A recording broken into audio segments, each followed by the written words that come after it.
A jump, that's very difficult.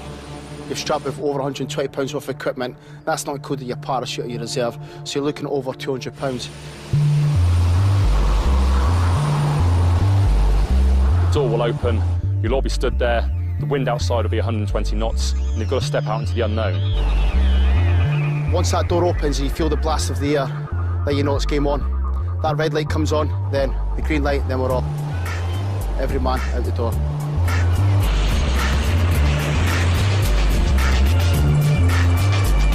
Before you do the jump, the nerves kind of build up, but once you're at that door and you jump out of the plane, then it's a view which you won't see in your car anyway.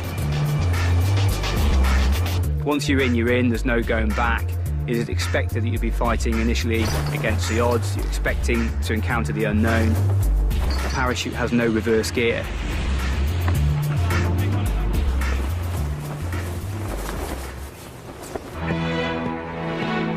The Parachute Regiment, 1,600 soldiers. Can you sort your brother moves left a bit?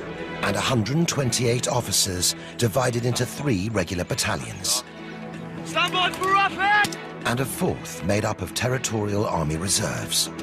One para is based in Wales and works with Special Forces on secret operations. 2 and 3 para are based in Colchester. The regiment has built its reputation on rapid deployment with minimal support and equipment. They've recently returned from Afghanistan. Their motto, ready for anything.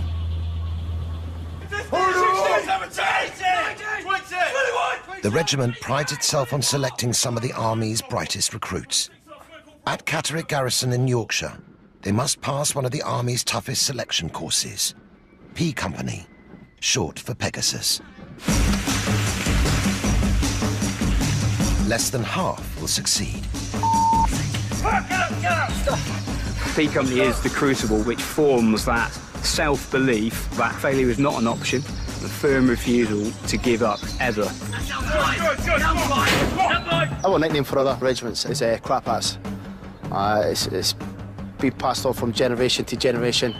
Because at the end of the day, we know we've handpicked our soldiers, reared them to be the best soldiers within the whole military, to be honest. Number 7, got a case down! The Trainasium. A 60-foot-high aerial assault course designed to test their head for heights. It's been part of their training since the paras were formed nearly 70 years ago.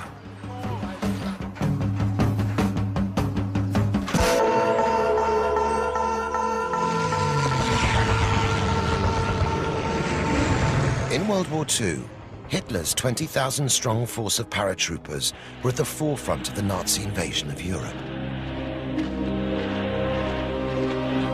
Churchill was impressed. In June 1940, he ordered the creation of a British unit of 5,000 paratroopers. He hoped they would one day spearhead Europe's liberation. Major Tony Hibbert was one of the first recruits. When we started, we were totally without discipline. Life was enormous fun, but we were an absolute flower.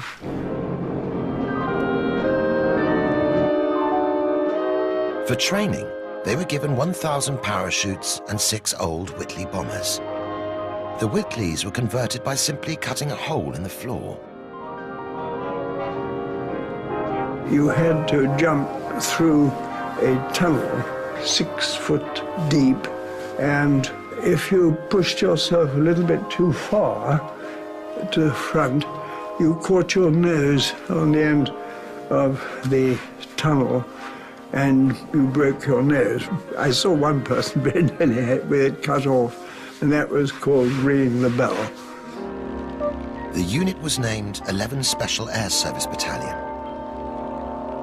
Commanding officer, Lieutenant Colonel Eric Down, set high standards. By God, at the end of the 6 months, the battalion was absolutely unbeatable, and it was entirely discipline and fitness. And he ran them absolutely into the ground. Okay, all arms course, listen in.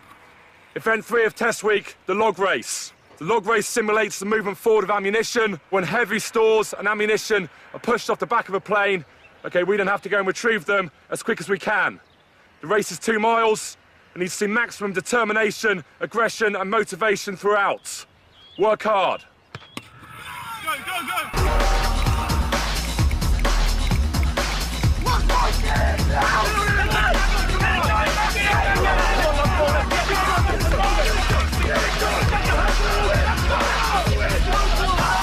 On the log race, you just need to keep going. The logs start with between 7 to 9 men, and hopefully the logs will finish with a similar number.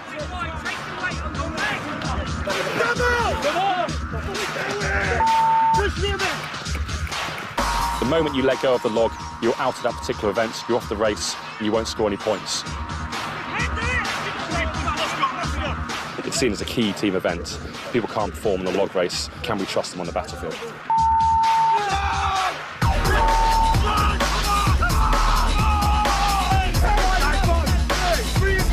Your arm wants to drop off, your body's telling you to stop. You simply have to tell your mind to shut up, keep going forward.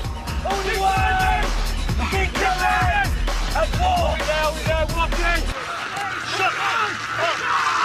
Shut up! Shut up,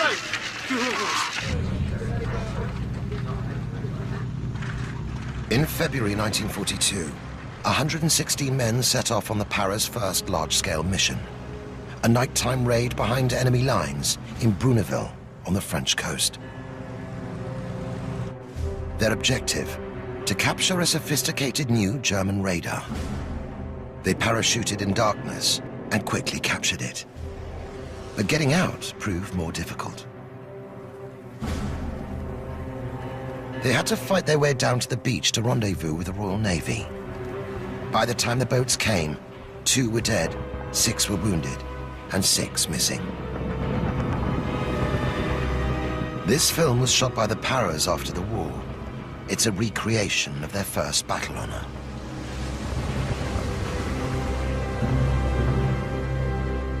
We were all immensely proud that they'd had this very considerable success. That really was the first real moment that we could be proud to be Paras. The success of this mission established the Paras' reputation for courage and determination. Thousands of new volunteers came forward, and in August 1942, the battalion became the Parachute Regiment. Listen in! As I pass you, you will come together, toe to toe, nose to nose, eyeball to eyeball. Do you all understand? Yes, sir! Recruits are being psyched up for one of P Company's toughest tests. A form of boxing unique to the Paras. They call it milling. Remember, this is not about how hard you can punch. It's about how hard you can take a hit and continue to move forward. That man in front of you is the enemy. 1 minute for your life, you will stand toe to toe and engage in hand-to-hand combat. Stand by. What's the beautiful? Kill! What's the beautiful? Kill! What's the beautiful?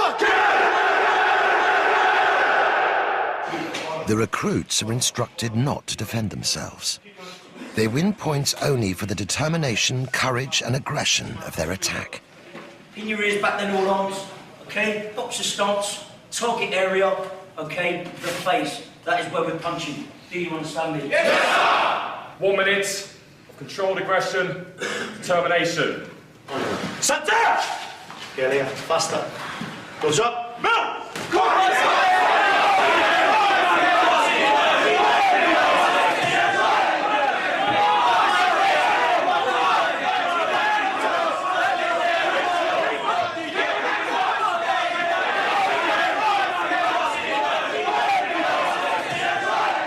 Milling is very much a test of individual courage, simulating the situation where someone is required to look out of an aircraft door at night and throw themselves on order into the unknown. You have to suppress your natural fears, have the confidence in your own ability, the determination and, frankly, the courage to do what's required of you.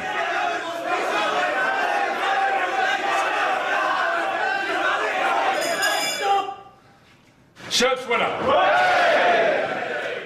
Someone can't have their head up and look where the enemy is. They're frankly no use to us on the battlefield. So it's exactly the same in the milling room. Courage in the face of adversity and looking the enemy in the eye.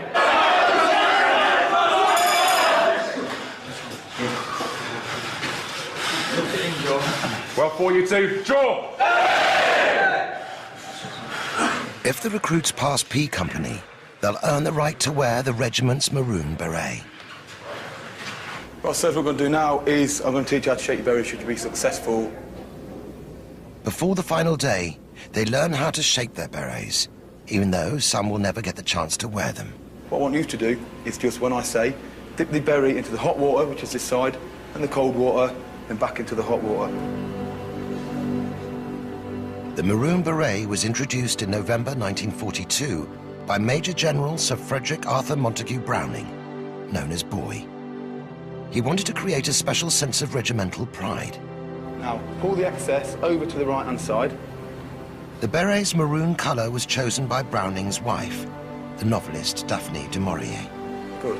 And take out your cap badge. She picked it from one of the colours he used for his racehorses. Place it so that the centre of the cap badge is in between the centre and the left-hand corner of his left eye.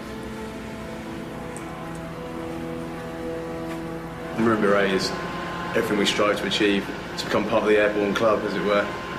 It's a dream I've had for a long time now, and it's a proud thing to belong to.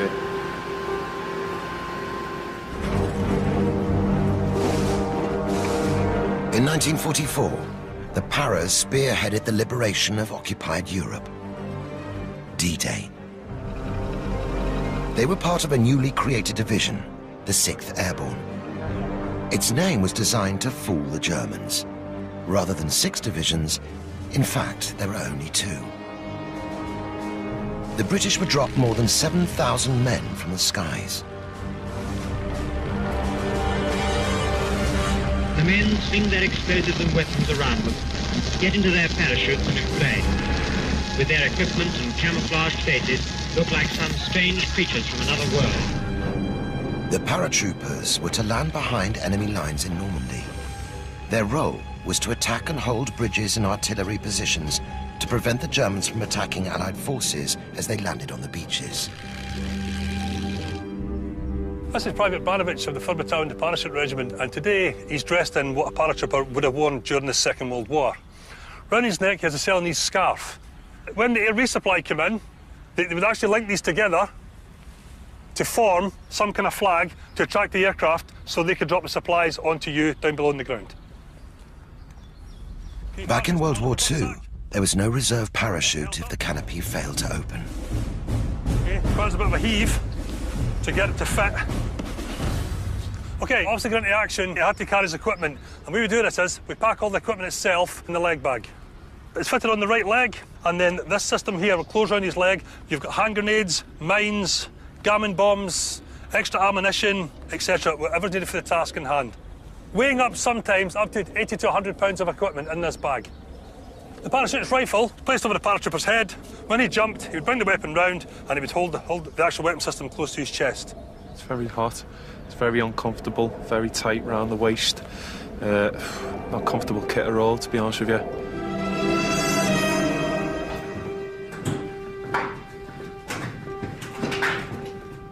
We're now inside the fuselage of a Dakota aircraft, a very iconic aircraft used with the airborne forces throughout the Second World War and right up until the mid-50s. How many paratroopers with all of their kit would you be able to fit onto a Dakota? Okay, and its present configuration, it would take about 28 men all up. Normally slightly less than that, but 28 maximum. How long would it actually take for the 28 blokes to actually get out of the plane? I'd say about 20 seconds and less.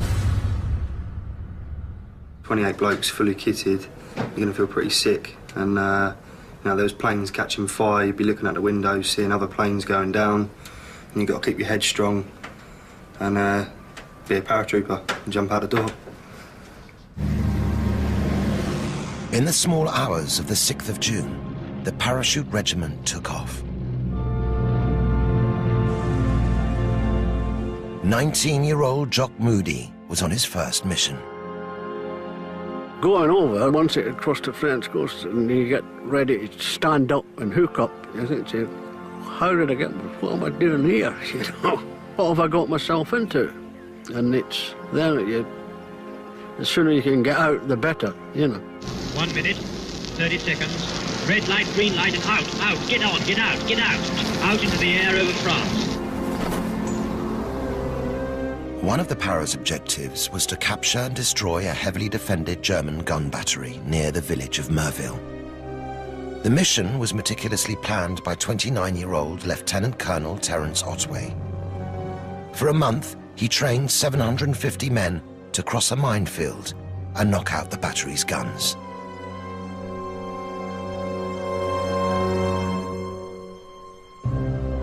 At 12:50 a.m., his paratroopers dropped. But they were widely scattered.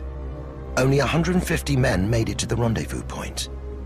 Otway ordered the mission to continue. Sergeant Len Daniels remembers the attack. The colonel, close up to the wire, shouts, "Get in, get in!" And that was when the lid blew off the kettle. The Bosch study started to open up. Plenty of muck flying about, trace of incendiary, mortar bombs, you name it, that was thrown at us. It was chaos, chaos. It was fighting, it was hand to hand, you know. Nearly half the Paras were killed or injured, but against the odds, they captured the battery and disabled the German guns. It's unbelievable. How the hell we come to it, I should never know. It was a bit of a frightener. I dare say I killed one. And that's about all I can remember. Yeah, I did kill one, I know that. But it didn't, I had no regrets about that. I was doing a job I'd been trained for.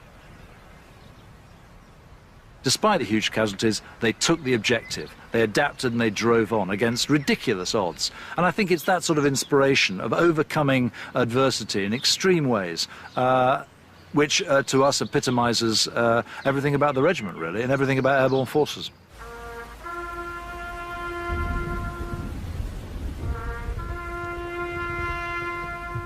D-Day came at a price. Of the 7,000 men who dropped into Normandy, 1,623 were wounded, over 1,000 killed or missing.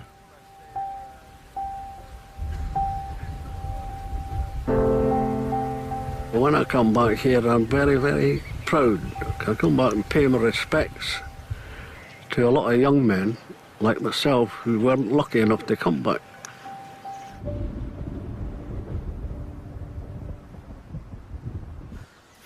At the Remembrance Service parades, the regiment will be represented by their mascot, Pegasus.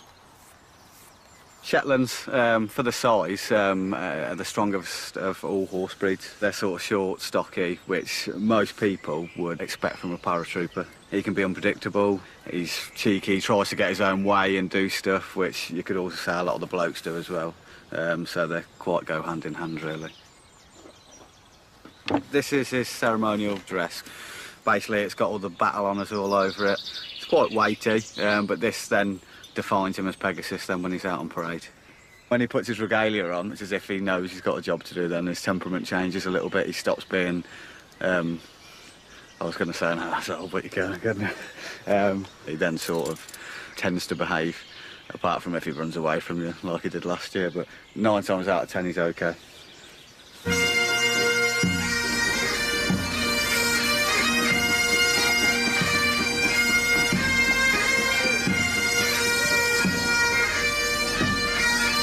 In the months after D-Day, the Paras continued the fight to liberate Europe. Field Marshal Montgomery came up with a plan to bring the war to an end by Christmas. 30,000 Allied troops would be deployed to capture 7 bridges behind enemy lines in Holland. This would pave the way for Allied tanks to roll into Germany. On September the 17th, 10,000 British soldiers from the 1st Airborne took off. Their mission? To take and hold a road bridge over the Rhine at Arnhem. The Paras would later reenact the events of that day in the film Theirs is the Glory, a mixture of drama and documentary. It shows how the Paras captured the north end of the bridge. They then found themselves surrounded by 2 heavily armored German panzer divisions. Everybody expected it to be a doddle, but those people who'd been in action before knew different. When the Germans' backs were up against the wall, they are pretty resilient. Everybody thought the Germans were on the run, but they can turn on a sixpence. And they did. People were being cut down left, right and centre. There was bodies lying all over the place. The 1st Battalion had run out, virtually run out of ammunition. Grenades were gone. There's just no defence against a tank firing at point-blank range through the windows of a house. The Paras had orders to hold the bridge for 48 hours until ground troops arrived. But the ground troops never reached this bridge. It has gone down in history as the legendary Bridge Too Far. The Paras managed to hold out for 3 days and 4 nights. Then their ammunition ran out, and they were overwhelmed by the Germans.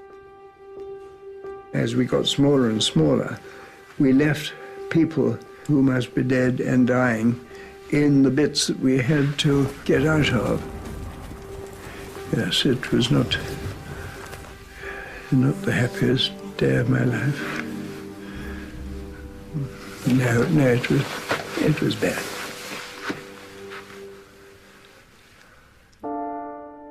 Of the 10,000 men who went to Arnhem, only 2,163 made it back. The Battle of Arnhem is the typical parachute regiment ethos. It embodies everything that we hold dear. You know, the guys fought together. To the last man, they were surrounded, outnumbered, outgunned, and still at the end of the day, they managed to hold out for days. Arnhem's extremely significant to the parachute regiment. They were jumping into the relative unknown in terms of enemy positions and where they were, and they kept taking the fight forward to the enemy with both aggression, motivation and determination, which are the 3 qualities we aspire to have today. Could I ask you some questions now then, okay, about regimental history? Learning regimental history is an essential part of being a modern paratrooper. What was the operational name for Arnhem? Market Garden, sir. Yeah, Operation Market Garden. What was the name of the conflict in the Falkland Islands? Operation Corporate, sir. Exactly. The history does motivate you when you're on tour, because we've got a reputation to live up to. The things that have gone before us, the people that have gone before us, and the things that they've accomplished against great odds, and it does really get the guys G'd up and ready to go. Get listening. Stand down. Hey! Once you shout out your P company number, you have to shout out, sir. He'll then tell you if you've passed or failed. In Catterick, it's the final day of P Company. If you pass, you stay where you are. If you fail, you turn to the right, salute, and march off to the rear, where Corporal Minchell will wait for you there. Number 2. Sir! Pass. Sir! Number 3. Sir! Pass. Sir! Number 40. Sir! Pass. Sir! Number 60. Sir! Fail.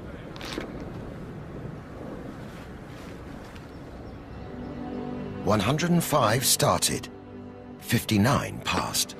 Mr. Bamber, congratulations. Okay, well done. There you go. Thank you, sir. Mr. Radcliffe, congratulations. Thank you, sir. Welcome officially to the Parachute Regiment. Thank you very much indeed. No, well done. Darren, well done. Okay, congratulations. When I put the beret on, it was total relief, pride. You can feel adrenaline pumping through your body. It's something that you've wanted for such a long time. Right now, I honestly feel the best I've ever felt. It's the proudest moment of my life, having just come off the beret parade and received the Maroon Beret. Now we are actually part of the Parachute Regiment and we can wear the Maroon Beret with pride.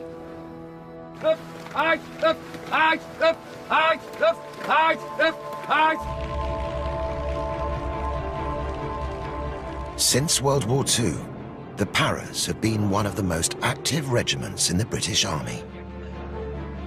From Suez to the Falkland Islands, From Kosovo to Sierra Leone, they've been deployed in nearly every British military conflict.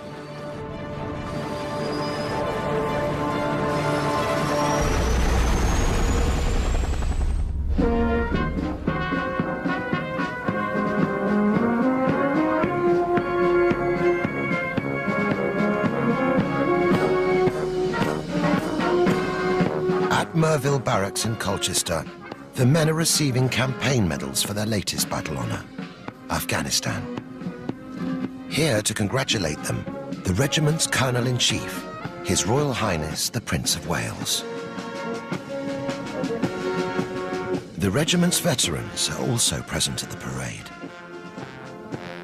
We come here to support the lads from the regiment because we've all been through what they've been through before. You're never an ex-para. You're always a para. And when I joined the paras, it changed my life. It made me realise that I was somebody. I'd become a member of the elite, and I owe a tremendous debt of gratitude to this berry and this cap badge. In 1950, just 10 years after they were formed, Field Marshal Montgomery celebrated the Parachute Regiment's special place in the British Army. What manner of men are these who wear the maroon red beret? They are firstly all volunteers and are then toughened by hard physical training. They have jumped from the air, and by doing so have conquered fear. They've shown themselves to be as tenacious and determined in defence as they are courageous in attack. They are, in fact, men apart. Every man an emperor.